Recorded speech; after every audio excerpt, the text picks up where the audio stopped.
The topic of my presentation today is Go Beyond. I'm sitting in a room of people that have access to capital, and I want to split my presentation into two parts. I'm going to talk to you about how microfinance as a term has many meanings and what you can do to help mobilize more capital into this space. The first thing is that microfinance can be a loan as small as $50 and all the way up to $50,000. We use the term fairly loosely globally. I wanted to level set for a minute to what that means in the Indian context. Microfinance has a long history in India, but it's also a very regulated market. There are over 180 institutions that provide essentially microfinance services, microfinance capital. These institutions have 80 million accounts, servicing 45 million customers. That's a very large number, but here's the challenge. The challenge is microfinance in India has gone through a rather storied history. It started out with all the right intentions, and then good capital came in with development finance institutions, and then private equity capital came in, right following on the economic potential of the industry. We had an IPO, the second ever microfinance institution in the world to IPO. First one was Compartamos, second one was SKS in India. And right at the heels of that IPO was what is called the Andhra Crisis, was a political crisis that came out because microfinance ended up being seen as a negative. It was seen as as over-lending, as overreaching into groups of people with small amounts of capital.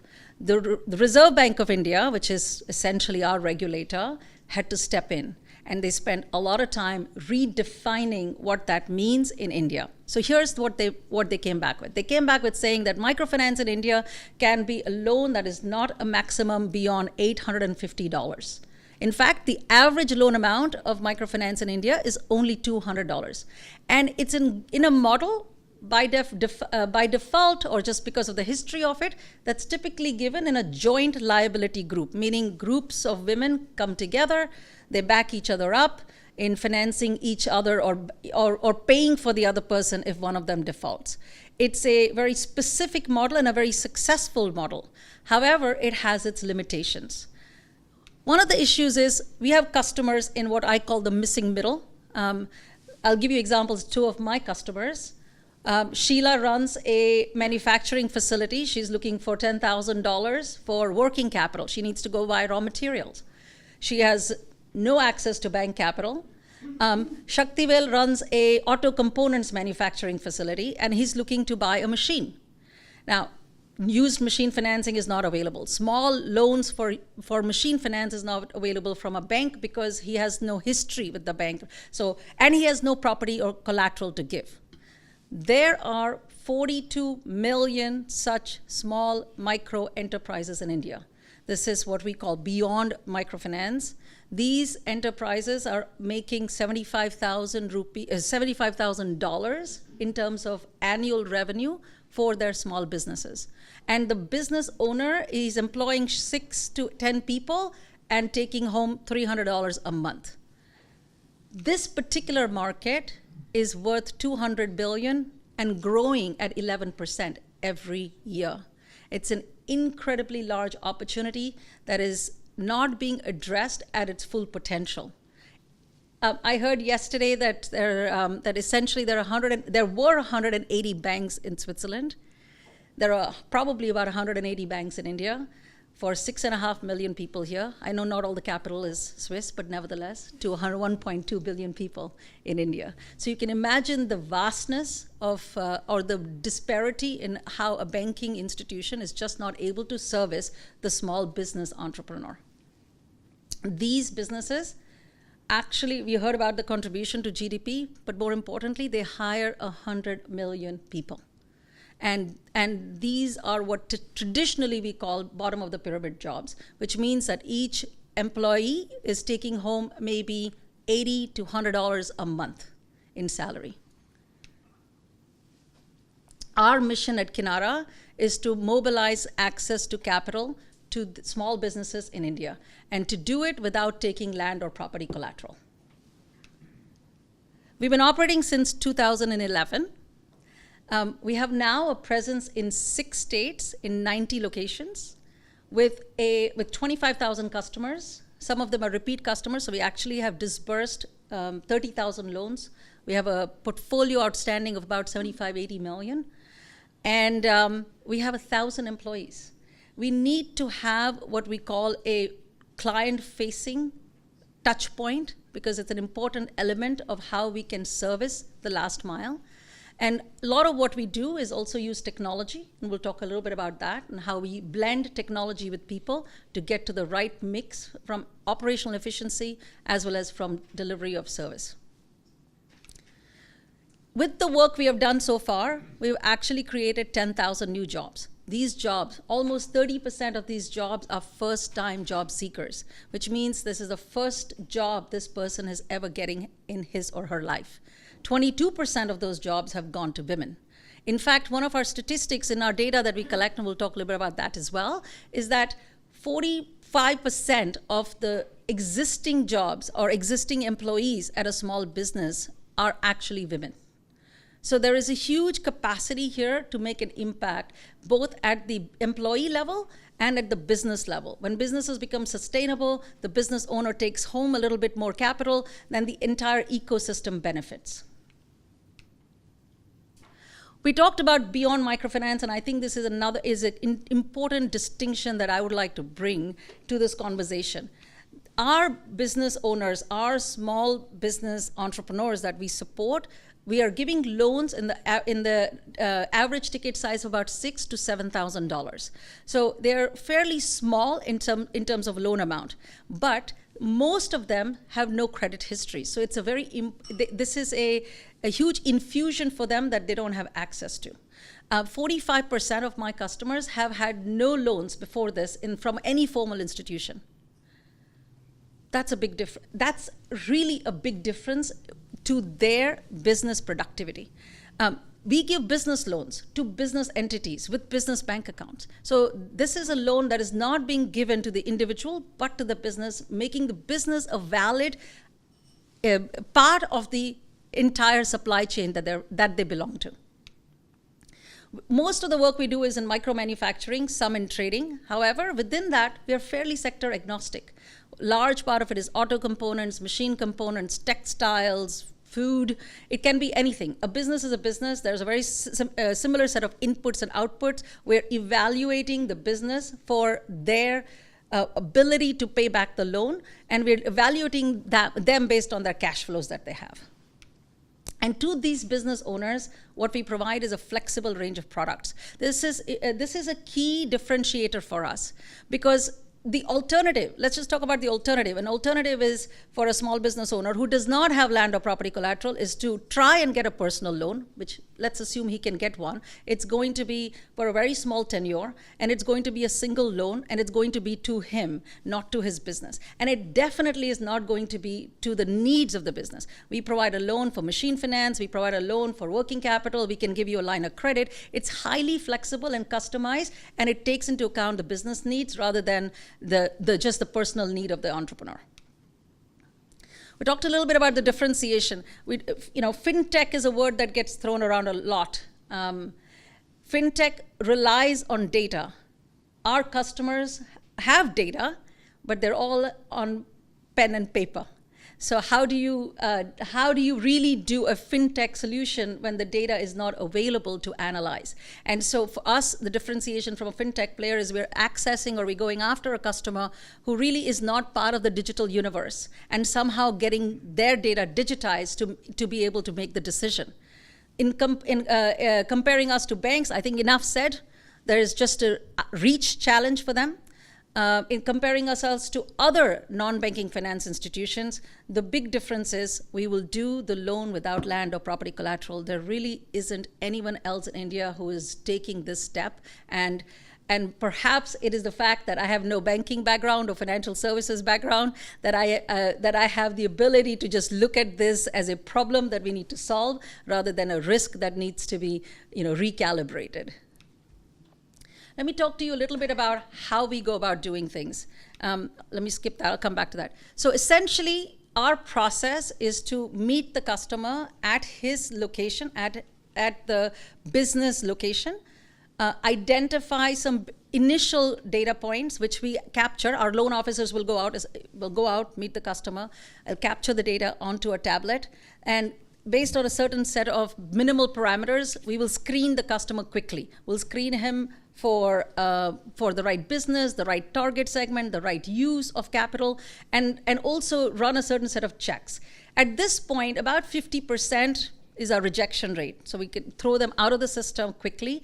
And then we go into the activity of digitizing their information. We go through all of their books, hard copy, paper copy, handwritten, whatever it is. We go through this process because we need to understand the business for the business value, and we take that activity and understand the entire sphere that this particular entrepreneur is working in. So we take that information, it's all now digitized. We have now generated his cash-based profit and loss and balance sheet. We now know more about his business operating parameters than probably he does. He knows them instinctively. We know it more from a data point of view. And that is the appraisal process. Our risk models then are able to essentially drive out a scoring output from that data, and then a distributed system will allow us to approve, reject, or approve with certain conditions. Because we have this data now for 30,000 loans, finally we are at a point where we can start doing more in terms of machine learning or in terms of data science. We have now got a data science program up and running, and this is it is critical, right? At the end of the day, the challenge with servicing the small business owner has been technology and reach. So we solve for the reach, and then you bundle in with the technology. The ability to scale this is just opens up. And our data science program, for example, one of the things we discovered when we ran through numerous algorithms is that 5 key parameters, essentially, if you hit 5 parameters, 92% of the times, we will make a yes loan decision. 92% of the time. So why not front load those parameters, right? So why not and that's the value of what you can do once the data is in the system. And that's just one of the many examples we have. And we can talk more about this. This is like a new exciting phase for the company now. The other exciting phase for the company. This is research done by the Pew Research Center that talks about women in leadership positions. It brings organizational effectiveness, honest and ethical behavior, mentoring, fair pay, all important qualities, and qualities that are especially important in a country like India. I've spent a lot of time not only trying to build an inclusive customer view, but an inclusive internal organizational view. As you can see, I have a very women-focused management team. 15% of my employees are women, and we have an emerging leadership program where 25% of them are women. We also have people who are differently abled as part of our organization, because inclusion starts from within.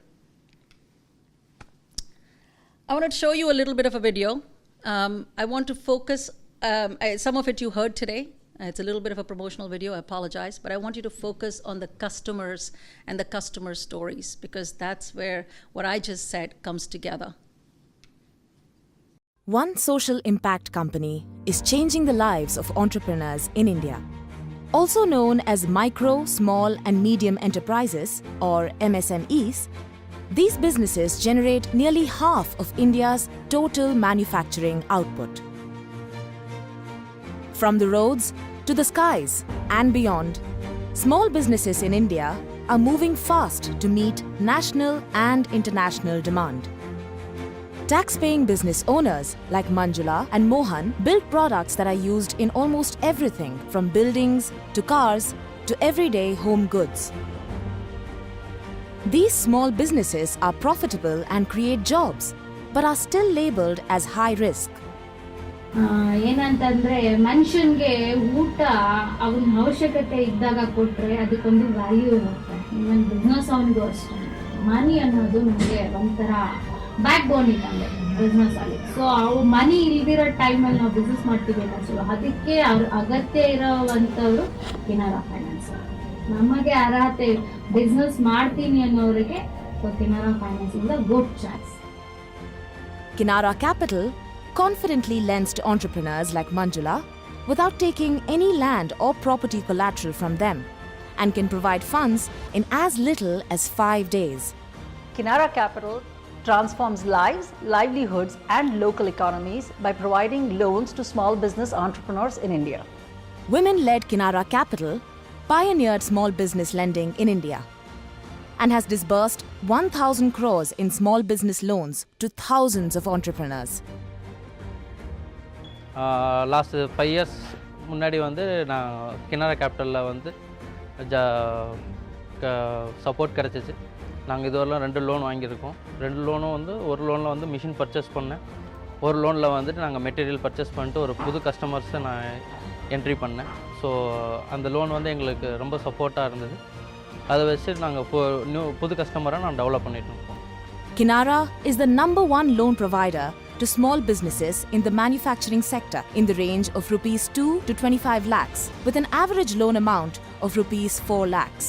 Small businesses routinely need help for working capital, asset purchase and business expansion. Total ಇವಾಗ ನಾವು start ಮಾಡ್ಬೋದು 2 ಜನ ಇಟ್ಕೊಂಡು ಕೆಲಸ start ಮಾಡಿರೋದು. ಇವಾಗ 18 ಜನ ಇದ್ದಾರೆ. ಓಕೆ, ಅದರಲ್ಲಿ ಕೆನರಾ ಸಪೋರ್ಟ್ ನೋಡಿದ ಒಂದು ನಮ್ಮ ಕಂಪನಿ ಇಂಪ್ರೂವ್ ಆಗಿರೋದಕ್ಕೆ ಒಂದು 30% ಸಪೋರ್ಟ್ ಆಗಿದೆ. ಬ್ಯಾಂಕ್ ಕಡೆ ನಾವು ಲೋನ್ಗೆ ಟ್ರೈ ಮಾಡಿದ್ದಾನೆ, ಬ್ಯಾಂಕ್ ಕಡೆ ಪ್ರಾಸೆಸ್ ಮಾಡಿ ಎಲ್ಲ ಮಾಡೋದಕ್ಕೆ 2 ಮಂತ್ ಆಗುತ್ತೆ. ಬಟ್ ಕೆನರಾ ಹತ್ರ ಹೋಗಿದ 1 ವೀಕ್ 1.5 ವೀಕ್ಲ ಲೋನ್ ಸ್ಯಾಂಕ್ಷನ್ ಆಗಿಬಿಡುತ್ತೆ. By using the combined power of data science and the intuition of employees, Kinara Capital delivers top quality, top service and top speed. किनरा के बारे में मैं एक बात बोलता हूँ. मैं इसके पहले विजय बैंक में ट्राई करने से पहले भी उसमें बहुत टाइम लिया है. अगर इसमें उतना टाइम नहीं लिया, हमारे पेपर्स जो करेक्ट है तो जल्दी दे सकता है, विदिन हफ्ता में भी काम हो जाता है. बाहर से भी इसमें काम जल्दी होता है. इसमें कोई कमीशन पूछने वाला नहीं है. बाहर सब में क्या है 5,000 दो 10,000 दो ऐसा पूछने वाला भी है. इसमें 1 रुपये भी कोई पूछने वाला नहीं है. जल्दी से काम होता है. ऐसा छोटा छोटा फैक्ट्री वालों को भी बहुत ईजी होता है. ये सब के लिए अच्छा है. Kinara started with a simple idea of supporting small business entrepreneurship in India. Today we have 90 locations in 6 states, about 1,000 employees servicing 25,000 customers. That seems like a huge accomplishment, but we have a long way to go. As we look ahead, we want to reach at least 100,000 customers over the next few years and be able to impact 1 million lives. Kinara Capital loans for small businesses have created 10,000 new local jobs, including employment for first-time earners and women. Our work to date has impacted 500,000 lives. And we have just begun.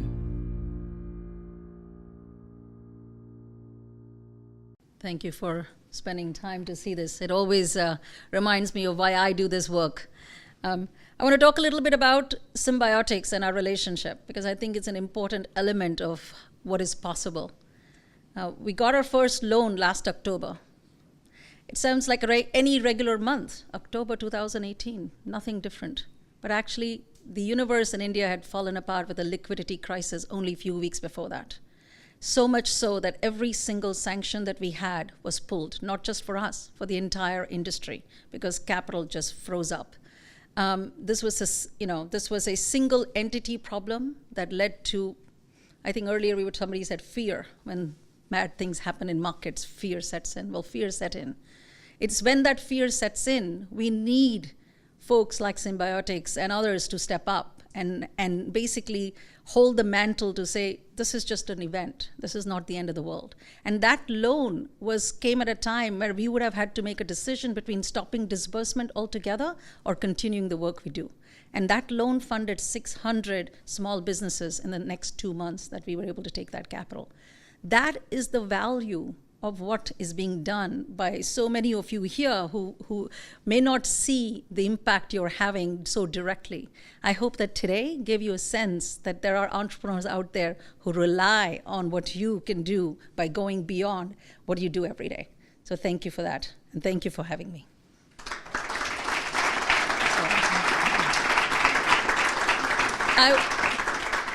I'd welcome any questions. I'm sure in a 15-20 minute slot I've probably left you with more questions than answers.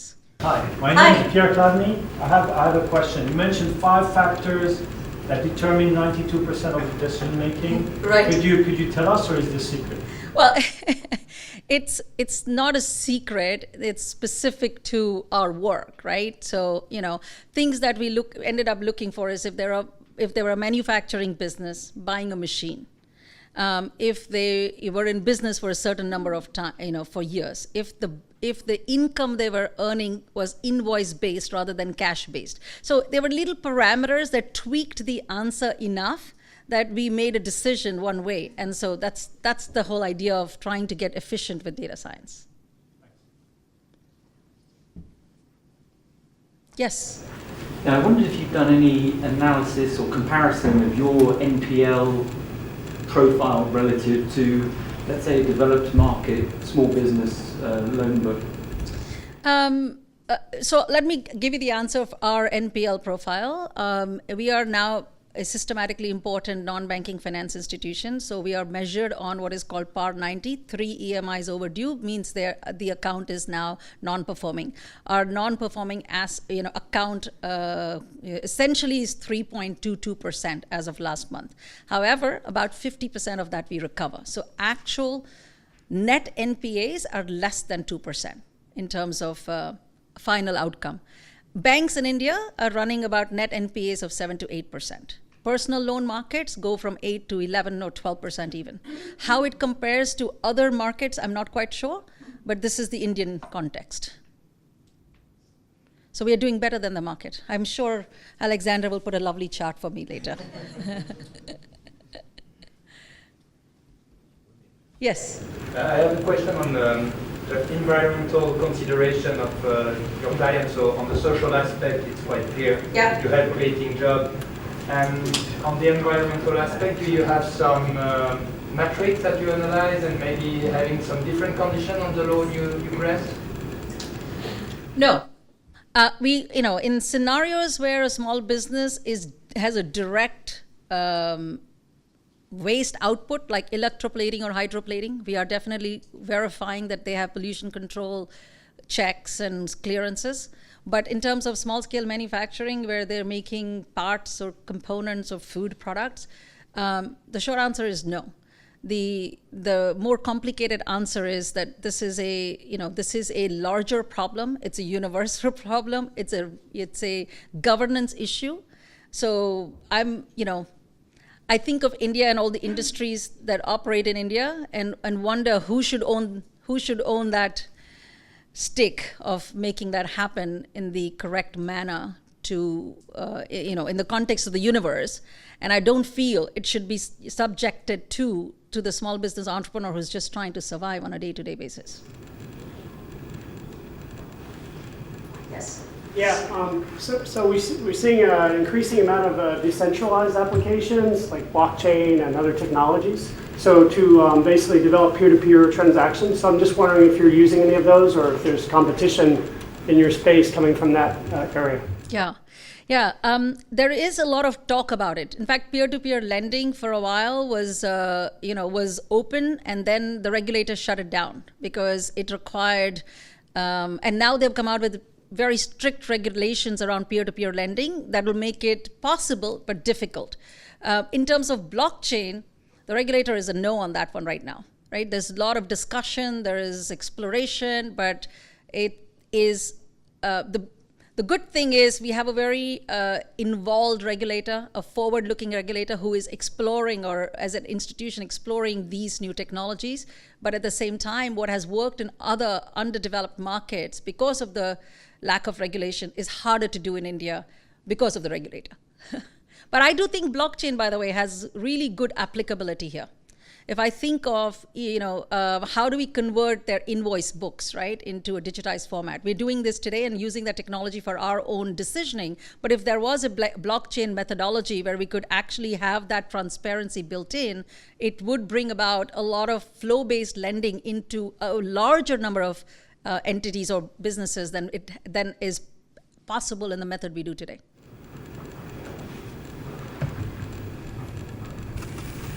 You can also ask a question about the two first parts of the presentation. I know Kinara is our guest star, but feel free, whatever question you Yes, you please. may have.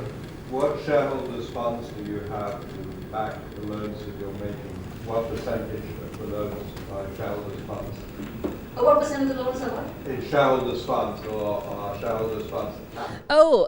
The net worth of the company, essentially. Net worth of the company is around 15 million, and our total loan book is around 75 million.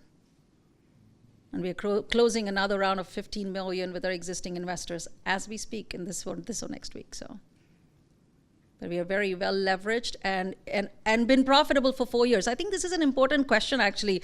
A lot of companies tend to get started and we don't think about profitability because and frankly, we should. We can only build a sustainable business if we think of it from a profitability perspective, because that is what ensures that we continue to get access to capital. So to do that, we have to lever up. And therefore, having the right measure of leverage is a very critical factor in how we build this. So we are as to about 4x leverage today. Yes, Roland. You could actually talk about your shareholder base and how you built it, and what kind of shareholder you're looking for. Sure. Yes, so my shareholder base, very early on, the capital that I was able to raise came from social investors. Early angel investors, in fact, one that lives not far from here, that took a chance on the concept, the business idea, and probably just me. And then we moved from essentially a angel social investor to a more PRI investment, financial social investor, rather like social PE funds. And then now we also have a commercial PE investor. So my large investors are Michael and Susan Dell Foundation, Paramer Capital, which is a social PE fund out of the Bay Area, Gava Capital, which is a social PE fund out of Spain, and then Gaja Capital, which is an Indian PE fund out of Mumbai. Now I'm in the process of raising the next round of capital. We're looking at about $25 to $30 million and looking for like-minded investors who believe in the mission, who believe in this idea of small business lending being a real growth change in the country, and are looking for financial returns which we can provide as we are profitable and can build on that base. Yes? Who are your main lenders?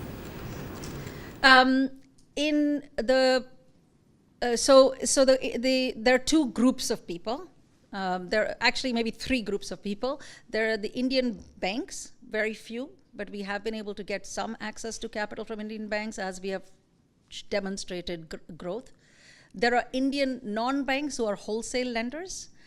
Some of them are also socially aligned and have taken the first steps to giving us capital when no one else in the Indian market was. And then there are groups like Symbiotics, which frankly, if I put them in this non-convertible debenture model, this structure that comes through, they make up for the largest amount of debt that we have. Close to probably 50 to 60 million is in that bucket, which is international financial debt, private debt.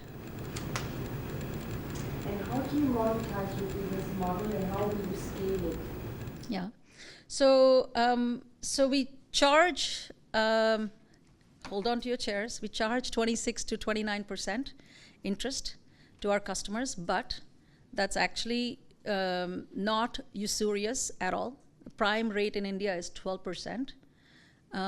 Personal loans go at 36 to 48%.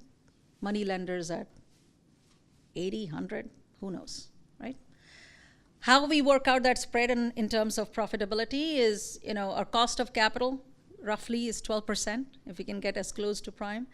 And so add to that about 10% on operating expenses, that gets you to 22. Add to that maybe 2% of credit costs, it's a little less, but rounding up, 24. And then I'm able to give a 3 to 4% return on assets to my shareholders. So that's as tight as it gets, which is why we need to continue to invest in technology and use technology to bring that OPEX down. Oh, and the growth question. The growth question is, it's to an extent, it's linear growth, right? Because every time we have to go into a new location, we have to set up a branch model, a set of people, loan officers, credit officers, collections officers, and so on. And so that from that extent, it is linear. However, with technology and being able to do some of these fast track, the efficiency of those people can be enhanced. And in that extent, we can get a little bit of a step function going so that we can scale. Our goal, frankly, in the next 5 years, is to be 5x larger than where we are today. And it's possible. If we can optimize on these things, it's really possible. Yes? How do you deal with your external debt? Supposing your kids provide you dollars or something like that, and not in rupees, can you just make a simple hedging, or is it symbiotic technique, or what is the mechanism of that? Sure. This is where our regulator is very clear. You can only do rupee debt. If you're a foreign investor, you have to come in and give us rupees, and you have to take care of the hedging. The foreign investors to take care of the hedging on their side, and that is a regulated market. So that's how we have to operate. So we don't have to hedge. So the question goes. Yes, the question goes there. Yeah, well, I mean, when we are in the case of our local currency loan, we do hedge, and we do usually hedge with organizations which come from the development health space called MFX and TCX, which would provide the hedging facility on a loan-to-loan basis. So you really have to match the loan and the hedge, or you cannot go in currency overlay strategy. And this may work in India, since you may not have the same type of yeah, well, I mean, usually we do. But again, it's more, well, it's not really a commercial facility, it's more a facility.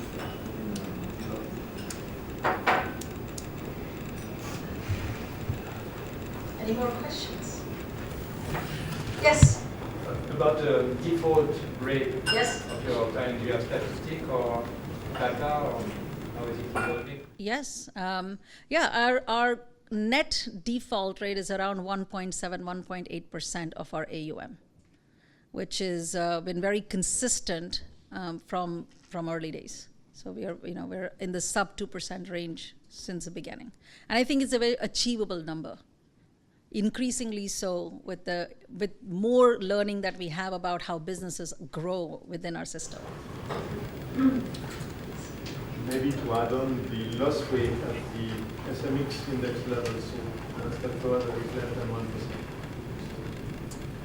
And that's obviously included in the No more questions? Okay. Well, thank you very much for having me. Thank you for your patience, and I hope you all go beyond.